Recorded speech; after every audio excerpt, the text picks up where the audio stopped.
நம்ம நினைச்சது நிறைவேறணும், நம்ம ஆசைப்படுறது நடக்கணும் அப்படின்னா பிரம்ம முகூர்த்தத்தில் எழுந்திக்கணும், விசுவலேஷன் பண்ணணும், மேனிஃபெஸ்டேஷன் பண்ணணும் அப்படின்னு நம்ம கேள்விப்பட்டிருப்போம், நிறைய வீடியோ பார்த்துருப்போம். ஆனால் அதெல்லாம் பண்ணுனா நடக்குமா அப்படின்னா ஒரு சிலருக்கு நடக்கும், எல்லாருக்கும் நடக்குமானா இல்லை. அது ஏன்னா நம்ம கரெக்டாக அதை ஃபாலோ பண்ணி பண்ணால் மட்டும்தான் அது நடக்கும். அது எப்படி பண்ணுறது? விசுவலேஷன்னா என்னன்னு நம்ம முதல்ல தெரிஞ்சுக்கணும்.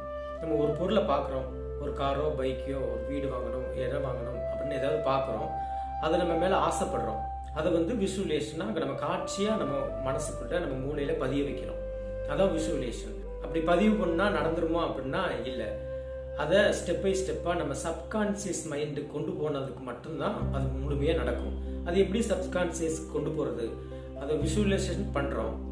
அது பண்ணால் நம்ம மூளை எப்படி எடுத்துக்கிறோம் அப்படின்னா, நம்ம நிறைய பொருள் டெய்லி போகிறோம், பார்க்குறோம், வண்டியில் போகும்போது ரோட்டில் நிறைய படங்கள் பார்க்குறோம், பொருள் பார்க்குறோம்.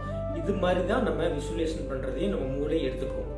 நார்மலாக எடுத்துக்கிட்டு அதை நார்மலாக தான் வச்சுக்கணுமே தவிர அதை கான்சியஸுக்கு கொண்டு போகாது.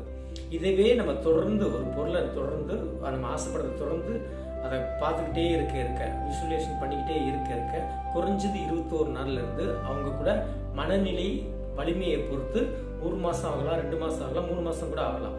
எவ்வளோ நாள் அதை காட்சிப்படுத்தி அந்த விசுவலேஷனை நம்ம மைண்டில் கொண்டு வராங்களோ அவ்வளோ நாள் அது நீடிச்சுக்கிட்டே போகும். கான்சியஸ் மைண்டுக்கு போனதுக்கப்புறம் அது மறுபடியும் தொடர்ந்து அது மறுபடியும் அந்த கான்சியஸ்லேயே இருக்க சப்கான்சியஸ் மைண்டுக்கு போகும். சப்கான்சியஸ் மைண்டு தான் நம்ம ஆழ் மனதுக்குள்ள போனதுக்கு அப்புறம் தான் அது முழுமையா நடக்க தொடங்கும். கான்சியஸ்ல இருந்து சப்கான்சியஸ் போவதுக்கு நமக்கு 1 மாசம் 2 மாசம் அளவுக்கு நம்ம பிராக்டிஸ் பண்ண பயிற்சி பண்ண தான் அந்த லெவலுக்கு போக முடியும். அப்படி போனதுக்கு அப்புறம் அதை நம்ம முழுமையா நம்ம ஆழ் மனதில் பதிஞ்சதுக்கு அப்புறம் நம்ம உயிர் சக்தி, நம்ம ஆன்மான்னு சொல்லக்கூடிய அந்த உயிர் சக்தி பிரபஞ்சத்தோட கனெக்ட் ஆகும். சப்கான்சியஸ் போனதுக்கு அப்புறம் தான் அது பிரபஞ்சத்தோட கனெக்ட் ஆகும். சப்கான்சியஸ்ல இருந்து நிகழக்கூடிய நிகழ்வை தான் மேனிஃபெஸ்டேஷன் சொல்றது. அப்போ நம்ம நார்மலா மேனிஃபெஸ்டேஷன் சொல்லி நம்ம பண்றதுனால எந்த பயனும் கிடையாது. அதை உணர்ந்து அதை எப்படி பண்ணணும் அப்படி தெரிஞ்சுக்கிட்டு பண்ணோம்னா கண்டிப்பா நம்ம நினைச்சதெல்லாம் நடக்கும்.